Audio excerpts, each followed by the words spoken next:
ओम शांति। आज प्यारे मीठे भगवान की मीठी मुरली मंथन की डेट है 26 सितंबर 2020। तो हमेशा की तरह आगे बढ़ने से पहले पिछली मुरली की थोड़ी रिवीजन कर लेते हैं।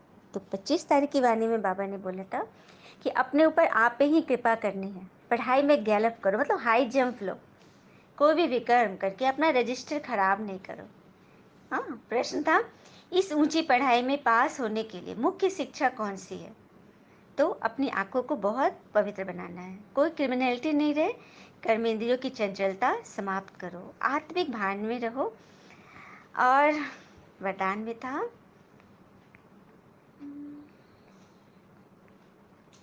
बाबा ने वरदान बोले, निमित्तपन की स्मृति से माया का गेट बंद करने वाले डबल लाइट बनो।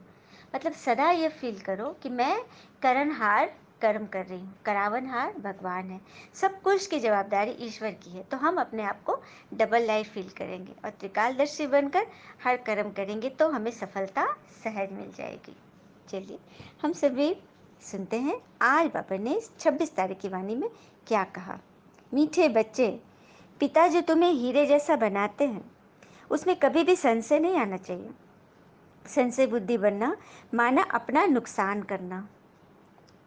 भगवान हमें कौड़ी से हीरे जैसा बना रहे हैं, हाँ, तो उसमें कभी संशय नहीं आना चाहिए। और कहते हैं ना कि जब लोहा एकदम गर्म होता है उसी वक्त हथौड़ा मारो तो उसको शेप में डाला जाता है, मतलब उसका कोई आकार बनता है, वो उसकी कीमत बढ़ जाती है। हाँ, तो अपनी बुद्धि को भगवान ने हमें चुना, हमारे मन बुद्धि को बाबा गर्म कर रहे हैं, मतलब यूज़ करने के लिए, एक मूर्ति नुमा बनाने के लिए भगवान हमें तैयार कर रहे हैं।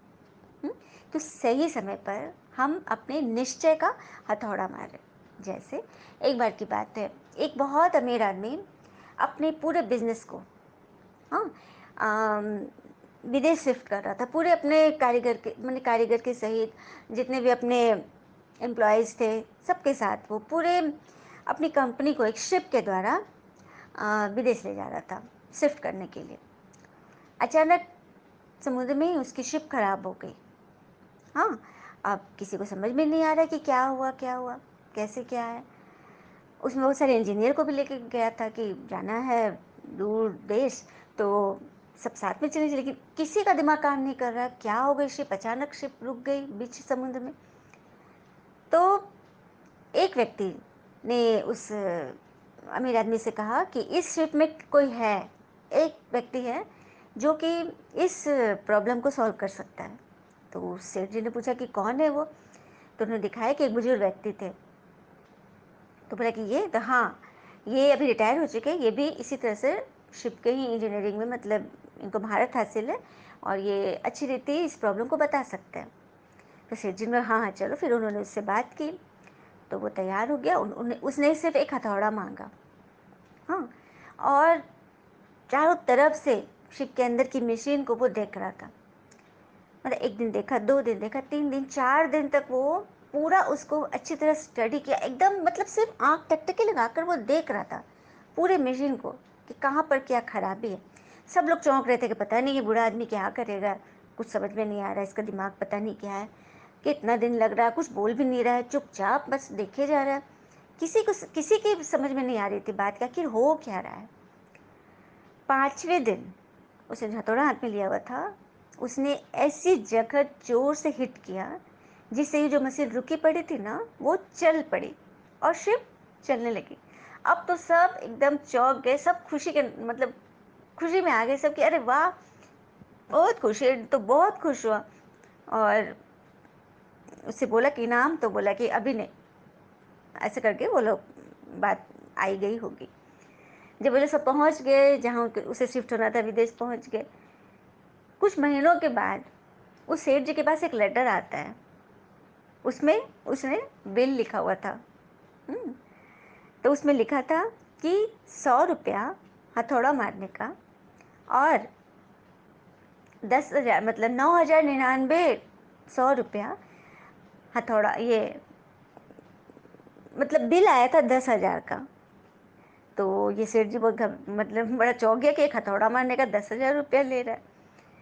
तो उसने कारण पूछा तो फिर लेटर आया कि मतलब 100 रुपया तो इसका है हथौड़ा मारने का, और 9,099 रुपया सही जगह पहचानने का। तो सेठ जी मान गए कि सही बात, उसने तो ठीक कर ही दिया था।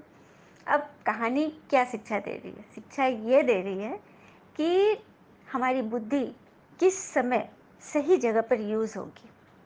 जो उस मैकेनिक ने किया, खोजने में जितना दिमाग लगाया, हाँ, और सही जगह पता किया, उसकी कीमत उसने ली। तो हमारी बुद्धि को भगवान क्या कर रहे हैं? सही जगह पर फिट कर रहे हैं। क्योंकि अभी तक हमने द्वापर से क्या किया? अपनी बुद्धि को यहाँ वहाँ जहाँ तहाँ भटकाते रहे, और सही चीज़ तो मिली नहीं जो हमें चाहिए, मेरी आत्मा को जो चीज़ चाहिए। तो परमात्मा जो हमें बता रहे हैं, तो हमें निश्चय बुद्धि बनना है ना, संशय में नहीं आना चाहिए। क्योंकि संशय बुद्धि बनेंगे तो अपना ही नुकसान करेंगे, है ना। प्रश्न: मनुष्य देवता बनने की पढ़ाई में पास होने का मुख्य आधार क्या है? उत्तर: निश्चय। निश्चय बुद्धि का बनने का साहस चाहिए। माया इस साहस को तोड़ देती है, संशय बुद्धि बना देती। चलते चलते अगर पढ़ाई में व पढ़ाने वाले सुप्रीम टीचर में संशय आया तो अपना और दूसरों का बहुत नुकसान करते हैं। सही बात है। सबसे पहले किसी भी संबंध का आधार क्या होता है? निश्चय।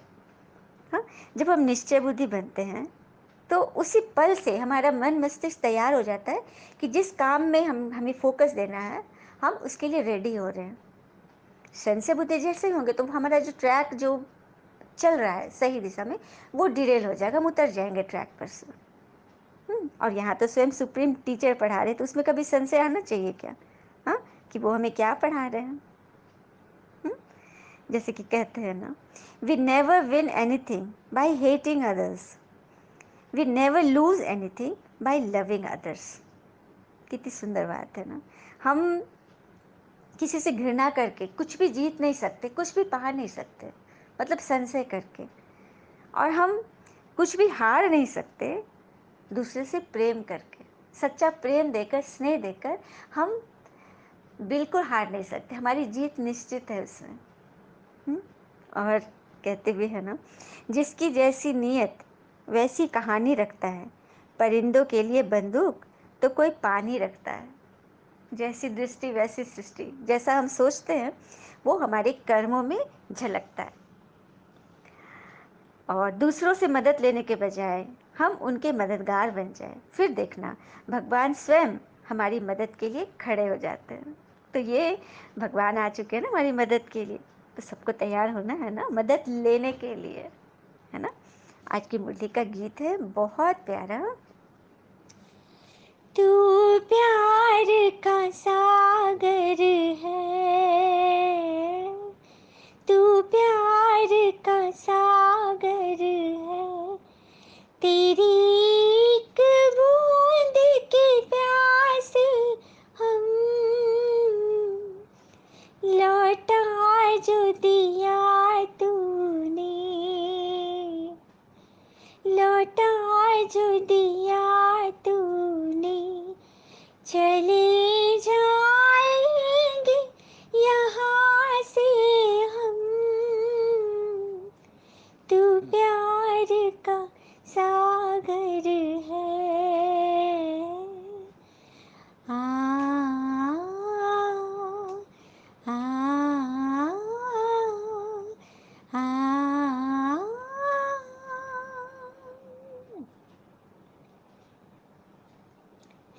घायल मनवा पागल पंछी उड़ने को बेकरार, उड़ने को बेकरार, पंख है कोमल आँख है धुंधली, जाना है सागर पार, जाना है सागर पार। अब तू ही बता बाबा,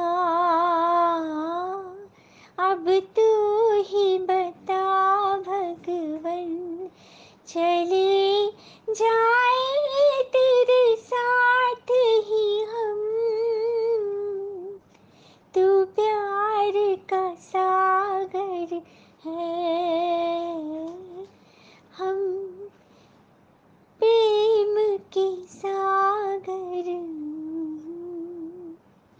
शांति। इतना प्यारा मीठा गीत है ना, जो बाबा हमें समझा रहे हैं कि मैं प्यार का सागर हूँ, तो तुम बच्चे क्या हो? मास्टर प्रेम के सागर। अच्छा, मीठे मीठे बच्चों प्रति भगवान की नमस्ते। हम बच्चों की भी प्यारे शिव पिता को नमस्ते। और बाबा दिल से सभी आत्माओं की तरफ से आपको very very very good morning. धारणा के लिए मुख्य सार है, पहली पॉइंट, सुप्रीम टीचर की पढ़ाई हमें नर से नारायण बनाने वाली है। इसी निश्चय से अटेंशन देकर पढ़ाई पढ़नी है, पढ़ाने वाले टीचर को नहीं देखना है। बहुत सुंदर बात। वैसे भी सुप्रीम टीचर तो दिखेंगे नहीं, वो तो आत्मा है ना। हाँ, और उनके आगे परम लगा हुआ है। जब हम आत्मा को नहीं देख सके तो परमात्मा को कैसे देखेंगे? उन्हें तो फील किया जा सकता है, और ऐसा टीचर है जो देखने में नहीं आते, हम उसे महसूस कर सकते हैं, उनके अनुभव को हम अनुभूत कर सकते हैं। तो इसी निश्चय से हमें पढ़ाई पढ़नी है कि हमें वो नर से नारायण बना रहे हैं। दूसरी पॉइंट, देह अभिमानी बनने का पुरुषार्थ करना है। मर जीवा बने हैं तो इस शरीर के भान को छोड़ देना है। शरीर का भान अर्थात शरीर के पुराने स्वभाव संस्कार को अब भूल जाना है, बिल्कुल भूल जाना है। जैसे कि आत्मा जब दूसरा जन्म लेती है तो पिछले जन्म को भूल जाती है ना। तो अब हमारा यह नया जन्म हुआ ना, दिव्य जन्म हो गया ना, हम ब्राह्मण बन रहे हैं, सच्चे सच्चे ब्राह्मण से भी फरिश्ता, फरिश्ता से देवता। तो ऐसा दिव्य जन्म हमारा, हम मतलब हमारे बनने की नींव पड़ चुकी है। तो क्या हमें पुराना जन्म याद रखना चाहिए कि हम क्या थे, कैसे गिरते थे, कैसे चिढ़ते थे, कैसे गुस्सा करते थे, हाँ, कितना मतलब इरिटेट होते थे, कितना दूसरे को तंग करते, कितना कांटा चुभाते थे। तो वो सब कुछ याद नहीं करना है। इसी को कहते हैं देवभान से ऊपर पुण्य आत्मा बनना है, कोई भी पाप कर्म नहीं करना है। हाँ, पुण्य के आगे हमने भक्ति में सुना है दान लगता है, दान पुण्य करना। तो दान किसे दिया जाता है? गरीबों को दिया जाता है। हाँ, तो यहाँ हम दान उन्हों को देंगे। भगवान ने हमें दान दिया क्योंकि हम गरीब थे, मन से गरीब, दुखी, हाँ, एकदम कंगाल, थोड़ी भी खुशी नहीं, शांति नहीं, आनंद नहीं। तो बाबा ने हमें दान दिया। अब हमारा फर्ज है कि ऐसी आत्माओं को का आह्वान करे, बाबा उन आत्माओं को हमारे तक पहुंचाएंगे। तो यही है सच्चा सच्चा पुण्य करना। हाँ, किसी को देखो, दुनिया में दान करते, कपड़े देते, भोजन देते, तो कितना देंगे एक बार में, और कितना क्या जीवन भर उसको भरेंगे क्या? हाँ, किसी को भूख लगी, हमने रोटी दे दी, तो कुछ पल के लिए, कुछ घंटे के लिए उसकी भूख शांत थी, लेकिन फिर तो वो भूखा हो जाएगा। तो यहाँ सच्चा पुण्यात्मा बनना है, उसके जीवन में खुशी शांति का दान दे दो, जिससे वो जीवन भर खुशी में आ जाए, जीवन भर उसे वो रास्ता मिल जाए, जीवन भर उसे भगवान मिल जाए। तो इससे बड़ा दान पुण्य कुछ है क्या? हाँ, तो ऐसा पुण्यात्मा बनना है, पाप कर्म नहीं करने, कोई भी कर्म मन में भी नहीं रखने, कोई क्वेश्चन नहीं। अच्छा, चलिए अब हम सभी आराम से बैठते हैं, छोटे से योग की प्रैक्टिस करके बाबा के हाथों से वरदान लेते हैं।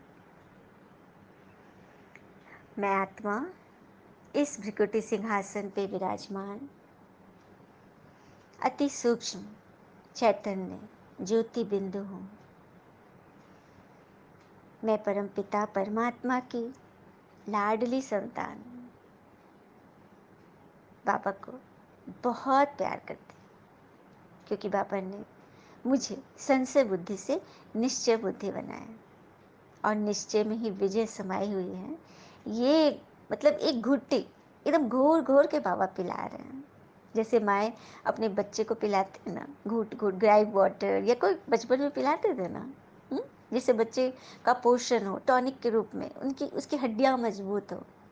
तो भगवान हमें ये ज्ञान की अमृत घोट घोट के रोज रोज पिला रहे हैं, ताकि हम एकदम पुष्ट बने, हमारी आत्मा इतनी सॉलिड हो जाए, बैटरी इतनी चार्ज हो जाए कि हमसे जुड़कर अन्य आत्माओं की भी बैटरी चार्ज हो, सबके जीवन में खुशियाँ आ जाए, सुख ही सुख हो। हर देखो दर्द तो आएंगे, क्योंकि हमने 2500 वर्ष से जो हिसाब किताब जमा किए हुए वो तो एक एक करके आए गए हैं, और जब ज्ञान में जुड़ जाएंगे ना तो जल्दी जल्दी आएगा, क्योंकि हमारा इलाज शुरू हो गया है ना। आयुर्वेदिक दवा या होम्योपैथिक दवा हम कराते हैं, तो जैसे खांसी है या कोई और बीमारी, तो जब दवा लेना शुरू करते हैं तो बहुत तेज़ी से बढ़ने लगता है। तो कुछ आत्माएँ घबरा जाती कि अरे ये दवा तो रिएक्शन कर रहा है।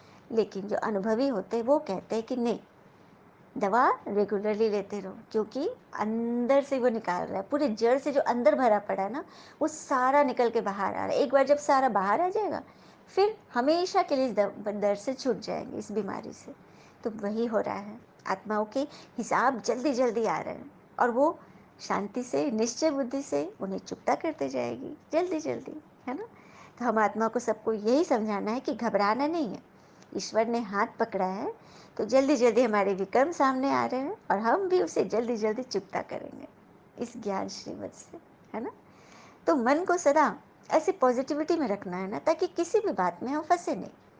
कल का भी वरदान था ना कि निमित्तपन के भाव से रहेंगे तो माया का गेट बंद हो जाएगा।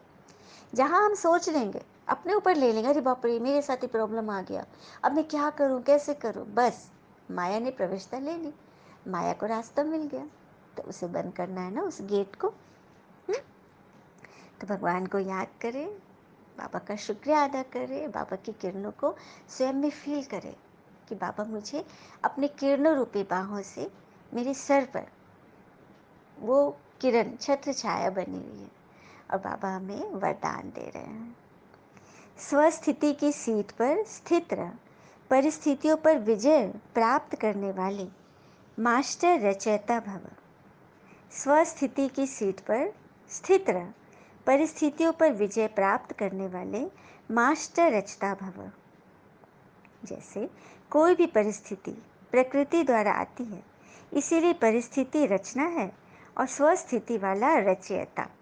बहुत सुंदर। जैसे कोई भी परिस्थिति आती, कोई प्रॉब्लम आता है, तो प्रकृति द्वारा आती है।